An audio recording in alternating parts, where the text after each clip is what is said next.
Hi, everyone. Welcome to a demonstration of inventory planning calculations. And today we're going to discuss some of the things you might want to consider in making these calculations. Now, on the screen, what I wanted to start with is sort of a visual representation of safety stock and reorder points, since those are the two formulas we're going to focus on the most today. So what does it mean to have safety stock? If someone says they would like to keep a minimum of 4 weeks of safety stock at any time, that means that regardless of how much inventory they have at any given point, at no point do they want their inventory to drop below 4 weeks worth of demand. Now, demand is obviously not constant, it does fluctuate. So the safety stock calculation and especially the reorder point, these will take into consideration the ups and downs of demand. So on the image, suppose you have a reorder point that represents 14 weeks worth of your inventory and a 10-week lead time from your supplier. So your contracted lead time is 10 weeks. What that means is that if you are over here, so time equals 0, so it's today, you place an order and you currently have 14 weeks worth of inventory, but it takes 10 weeks to get supply in from your supplier. That means that you will have roughly, you're going to go down week by week by week. So by time inventory lands on your dock, you're down to about 4 weeks of safety stock inventory. Now, suppose you ordered 13 weeks worth of inventory from your supplier back here.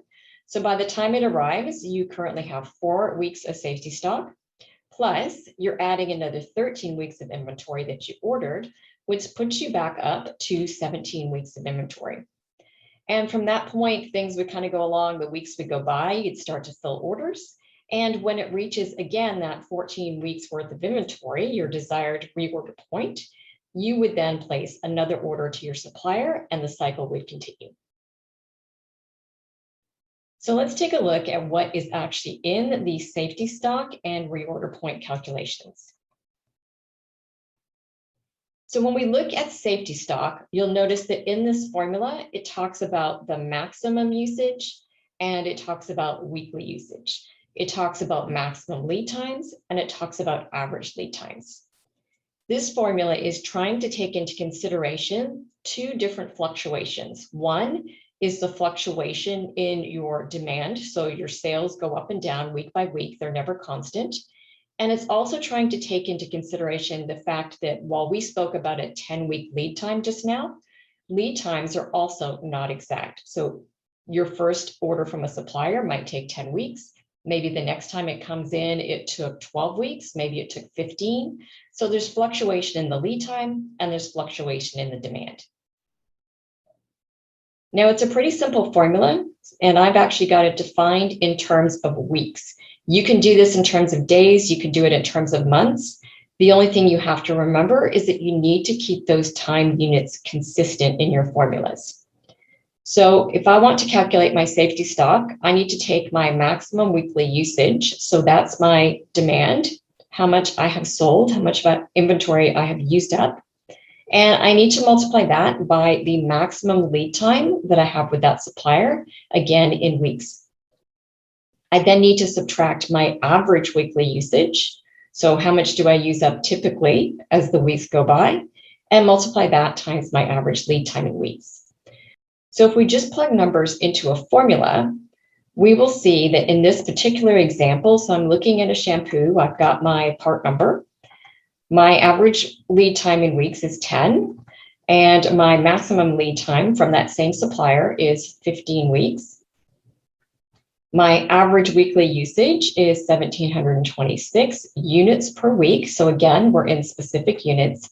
And the maximum number of units per week is 3,626. So you can see that for this company and this specific item, there's quite a bit of volatility in their demand. It can range anywhere from 1,726, or sorry, it can average anywhere from 26, and it can reach a maximum of 3,626. And also there's variation in the lead time because their lead time averages about 10 weeks, but it can go as high as 15. Now, one thing I put a note here, sometimes this maximum lead time in people's formulas is set to be the same as the average lead time. And this is actually quite often the case because in order to analyze what the variation in lead time is for this item, you would have to pull purchase orders to know the dates on which you actually initiated an order. And then you'd have to look at your inventory receiving information to know when did that inventory actually arrive on your dock or arrive at your front door. So it's not something that a lot of people can calculate real time. If you can, that's a bonus. Your safety stock formula will be more accurate. But if not, a lot of people will tend to put 10 weeks for the average and 10 weeks for the maximum. So that would yield a safety stock value of 37,130 units. So this is quite a large amount, but this is a pretty big company. So inside their warehouse, it means that at any given time, they do not want their safety stock to drop below 37,130 because of the volatility in their demand and the volatility in their supplier lead times. Now let's take a look at the formula for the reorder point. So it is the lead time demand plus the safety stock. Well, we've already calculated our safety stock value, so we need to know what our lead time demand is. And that is essentially how much inventory you're going to be using up while you're waiting for your supplier. So that amount is the amount you're going to use on average every week times the number of weeks that we have as the average lead time from our supplier.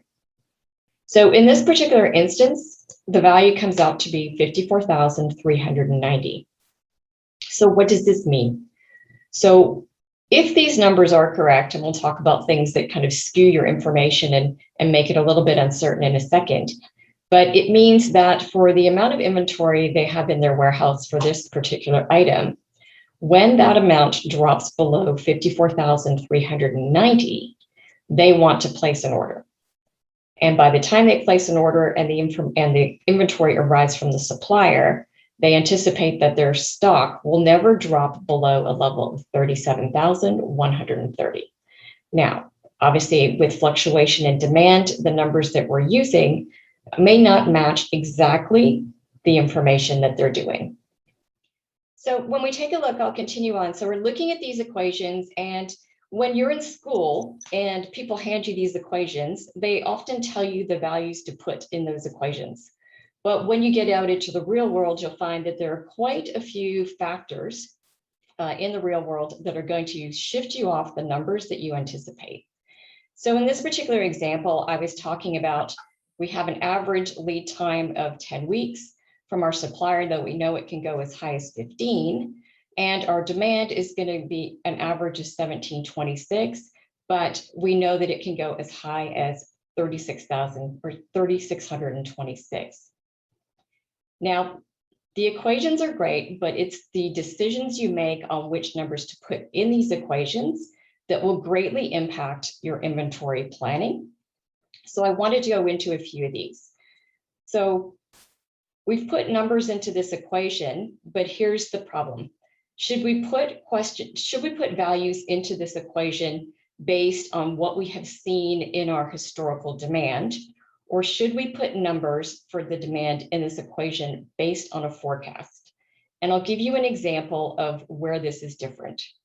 So I have a company where for the last year and a half, they have actually struggled with fill rates. So their fill rates were actually quite low.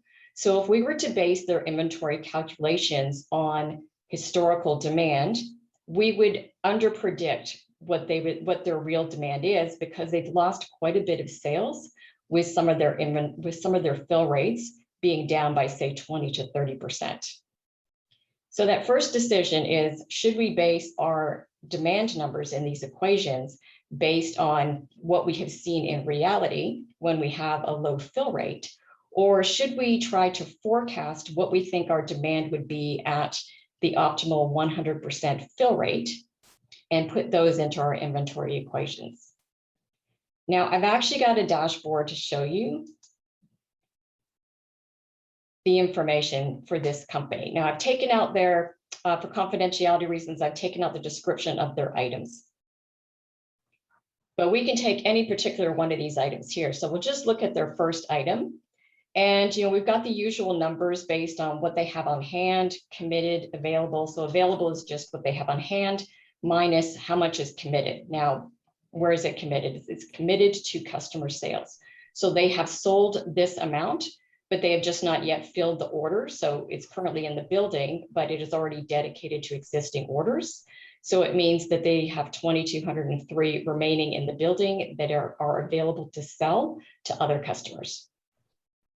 We can also see what they have inbound for their inventory, but let's kind of focus on some of the information here.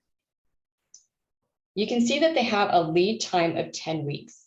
Now, for a lot of companies, this is a fixed number in a computer system, whether it's an inventory management system or maybe it's an ERP system, or someone may, even if they're a smaller company, may be managing this based on a spreadsheet. So all methods are fine.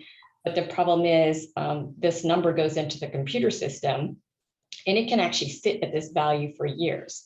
Nobody pays attention to this number to see that later on, say 1 year down the road or 2 years down the road, is 10 weeks of lead time still a good representative value for this number? Now, some computer systems make it really easy to be able to figure out what the lead time variation has been from your supplier. So for this particular item, say it's coming from supplier A. There are very few systems I've seen that will actually give you real-time information on what your lead times have been and how much they have varied over time. What I see more is that in these computer systems, you would have to look at the historical purchase order information to know the date on which you sent an order to the supplier. And then again, you'd either have to look at the inventory records to see when it was received, or if you don't have those records, you would have to look at the date on which you paid that supplier.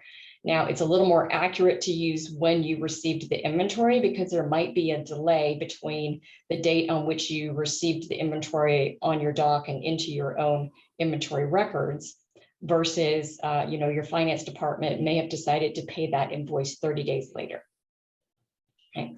But it's usually a very manual exercise of extracting data from various systems, trying to match up these records to be able to say, our average lead time is 10 weeks and our maximum lead time is 15 weeks.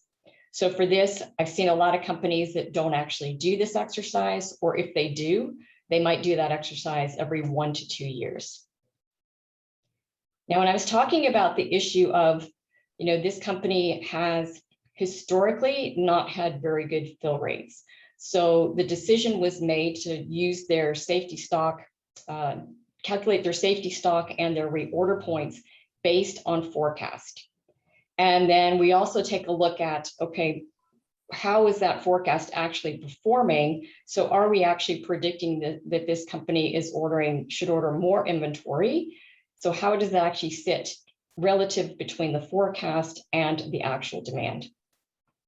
So using this very top line, this one item as an example, you can see that we're planning their inventory based on the forecast, and the forecast, the people put together and rolled up this forecast and determined that it was about 1,726 for the average demand throughout 2021. If we take now a look at the actual weekly demand, we see that for that item, it's been about 813.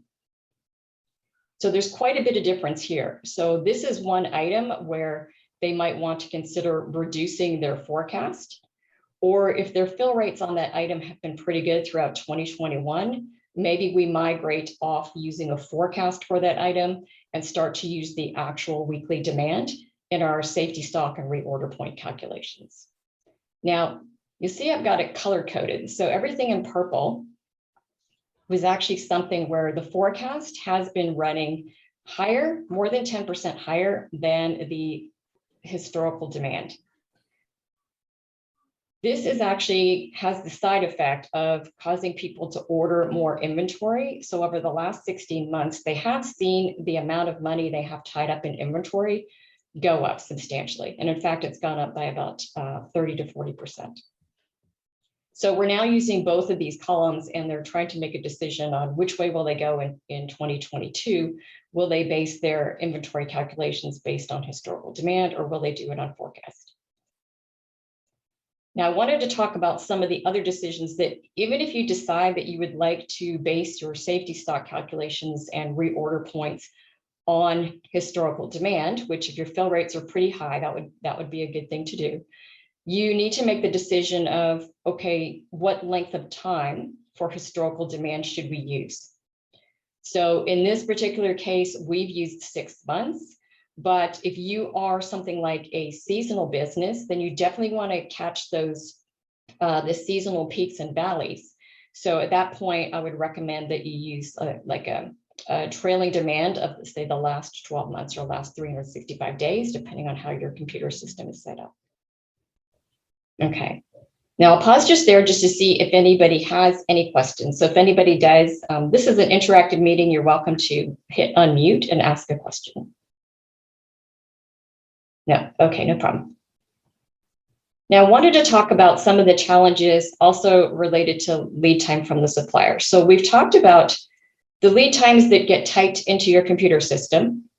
And then we've discussed the issue of, often a year later or 2 years later, that number in your computer system isn't representative of what's happening in reality.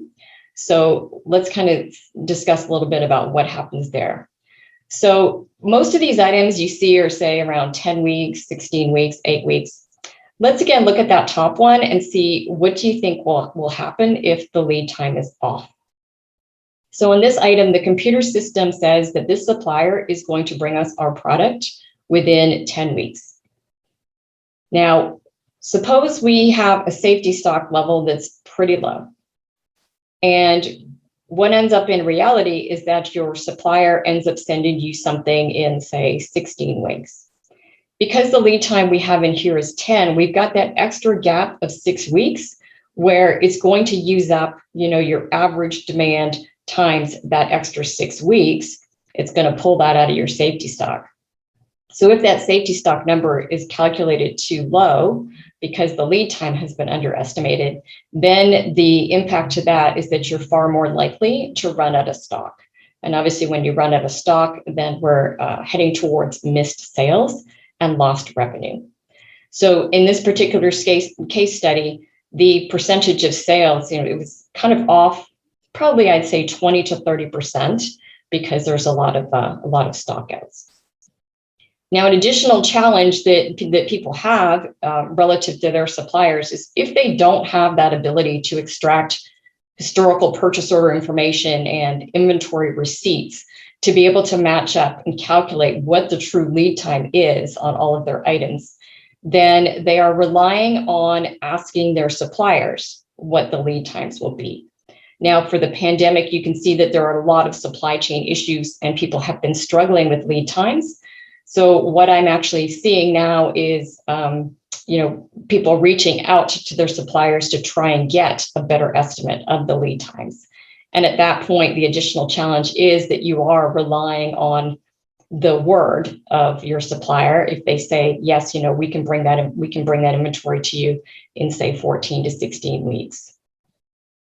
We've obviously got that additional challenge right now for a lot of products that are sitting off ports for inventory that is crossing oceans, and there's kind of a great backlog of trying to offload a lot of that information. Now I'll talk about another issue. So the calculations are pretty simple. It's the numbers that you put into the equations that starts to get a little bit more challenging. So decisions between, should I use forecast? Should I use historical demand? If I use historical demand, what time frame should I use? 12 months of history, 6 months of history. Now, the other thing I'll also talk about is data integrity. So let's take a look over here. Okay, this particular item here, it is actually saying that there are negative 218 units of this item on hand. We know that can't be the case because your inventory can't go below 0. So this is a data integrity issue. We've got another one here, another one here. That is obviously, since those numbers are taken into account in your inventory calculations, it's quite important to correct these numbers in your computer system, or it will, again, skew all of your calculations. And it starts to tell you that you have far less available than you actually do. Now, these numbers aren't too bad, but I have seen numbers where it starts to say something like negative 3,500 units are on hand. And that is, you can see relative to the magnitude of the numbers on this dashboard, that is substantial enough that what it ends up doing is it overestimates now the amount of inventory that they want to order, because the calculations want to account for not only the predicted sales going forwards, but the computer system thinks that we also have to make up for the negative 3,500. We have to replace those just to get back to a straight zero. So I'll pause there again in case there are any questions. No? Okay, great. Now, I also wanted to kind of tell you another story for the impact of inventory calculations and the crucial importance of getting some of these numbers right. So even though the equations are basic, getting the numbers right is absolutely crucial. So there was another company, he was a young entrepreneur, and he decided he would like to launch an online retail store. So he was using a piece of software like, what's it called? Shopify. And this is kind of a lesson in not using any equations at all. So while we were producing estimates for him on the amount of inventory that he should get, he actually kept over ordering because he was quite optimistic that his business was going to take off. Now, the downsides to that is that if you keep ordering and you're not selling, you're tying up more and more of the of your business's cash flow, which also then prevents you from investing in the right inventory. So I always tell people, I said, you have two types of inventory, really. There's always the type of inventory that you have way too much of, and then there's the type of inventory that you're completely out of stock of. To add to the complexity of that business, he was ordering his product from China, which had a 12-week lead time. Now, expectations in modern day, because of companies like, the Amazons of the world or the Walmarts of the world, customers do expect you to ship their product to them within a matter of days, not a matter of weeks. So the absence of inventory, because it was coming from halfway across the world, plus excess inventory tied up in items that were not selling, the social media backlash onto that company, everybody assumed that the company was a scam because it would take 2 months to get their product if they got it at all. And that actually destroyed the gentleman's company reputation and overwhelmed his customer service lines. So getting your inventory right and making good decisions on your inventory really sets you up for success. And if you don't head down that path, unfortunately, things can go wrong quite quickly, and it kind of has cascading effects over into multiple areas of the company. So for that, it impacted customer satisfaction, it overwhelmed his customer service people, and he was actually out of business within 9 months. Now, I've gone into detail on the safety stock and the reorder point. I also wanted to talk a little bit about inventory age. So some of you may have downloaded this spreadsheet already. So if not, if you're on my Academy site, this is free to download. And it's a spreadsheet which will allow you to track on a FIFO order, so first in, first out, what the age of your inventory is. Now, if you're sort of like a medium-sized company, or you're dealing with, your local banks, if you're, floating cash flow for inventory, this is something that they'll always be asking you. And they're looking essentially to see how much inventory do you actually have sitting around that is greater than 1 year old. That seems to be the point at which they get concerned.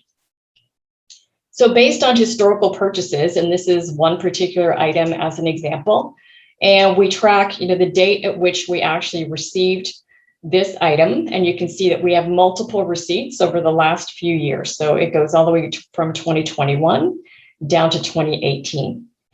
And we've recorded the number of units of these gaskets that we actually received on that date. And then we can calculate, so of that 25,000 that we ordered and received on, that we received on March 5, we still have 25,000 of those in stock. And based on our overall inventory, we can actually track our purchases backwards to see and calculate what is the oldest amount of inventory that we have for those gaskets. So when we track for this particular item through the history, we can actually see that the oldest gaskets that we have not yet used date back to about October 2019. So at the time at which this spreadsheet was calculated, that was about 1.6 years old. So it's kind of a useful little tool. If you have a lot of items, you probably want to automate this. And there are some tools out there. I tend to be pretty popular in Power BI to automate inventory calculations. So that's a possibility. The other thing I wanted to talk to you about was inventory turns. So often you see inventory turns at the company level, and that's what I'm showing on the screen right now. So inventory turns is your cost of goods sold over your inventory cost. So as you track through the purchases within your company, a lot of times if it's been allocated to certain cost accounts, it's a lot easier to pull this information to kind of get a total cost of goods sold. But what I did want to point out is that sometimes there are some of these additional categories of charges that you need to decide which of these items do you actually include in your cost of goods sold value. And the way to think about it is which of these charges actually relate to the speed of inventory, because that's what inventory turns measures. How fast are you turning inventory over? So it's coming in, it's selling, it's going out. So how many times in a year do you actually completely turn your inventory over and out the door? Okay.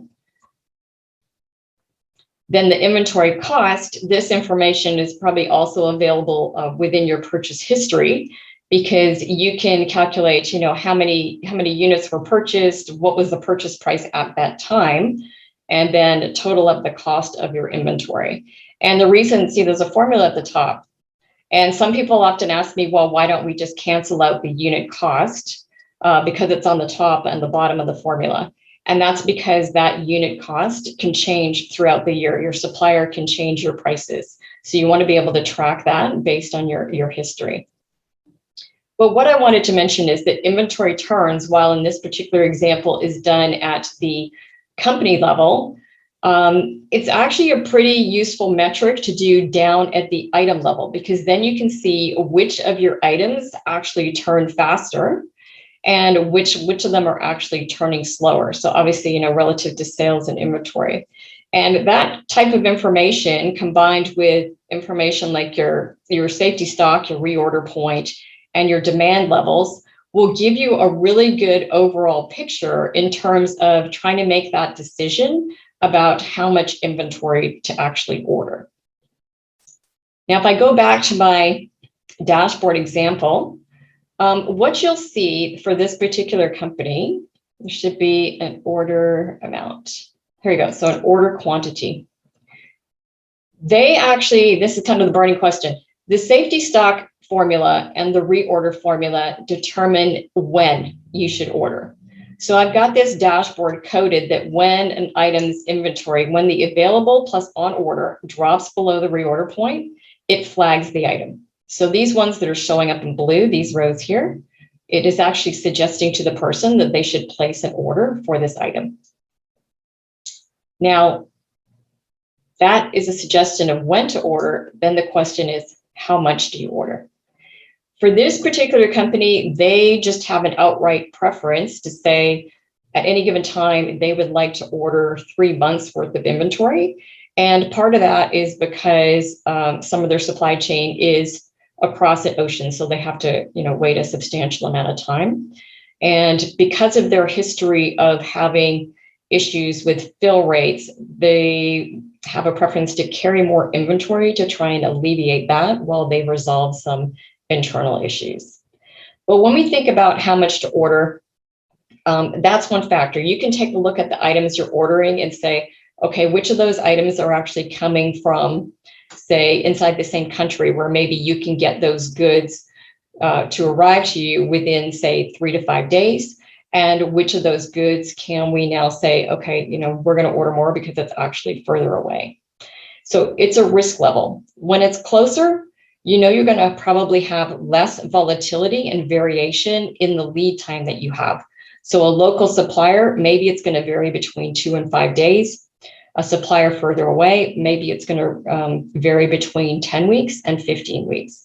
So there's a risk consideration in that as well. The other things to consider when you're trying to decide how much to order is also where you store your inventory. So this particular company, this is stored on site in their own warehouse, and they have the warehouse space to actually house this amount of inventory. If you are ordering inventory and you are having it sent to a warehouse where you do not own the warehouse, and you are purchasing storage and you are purchasing order fulfillment services, so you've got a third party essentially managing your inventory, then you have to get a little bit deeper into the costs, because there is the fulfillment cost that you're paying to the warehouse, there is the storage that you are paying to the warehouse, and how they bill you for things like that really varies from warehouse to warehouse. They have different models. All right, so just a few factors when figuring out how much to order. Okay. So I'm kind of nearing the end of the demonstration, so I thought I'd put it out there right now does anybody have any final questions that they'd like to ask about safety stock, reorder points, inventory age, inventory turns, any of the metrics that we talked about so far? Nope, quiet group. Okay, great. This is a recorded meeting, so when you go into the Academy the next time, just give me like a day or two and I will clean up this recording, and I will post the recording to that Academy where you can have access to it. One second, can we get the recording? Yes, so you will have access to recording. So if you popped in late and you missed the introduction in the beginning, by all means, I will put the recording out into the Academy, and I will send out a note to everybody where they can access it. All right, so thank you, everyone. I will definitely do a few more of these sessions in the future. So if you do have a specific topic that you would like to have covered, by all means, send me a message, and I'm sure I can put something together for you. Other than that, thank you, everyone, and have a good day.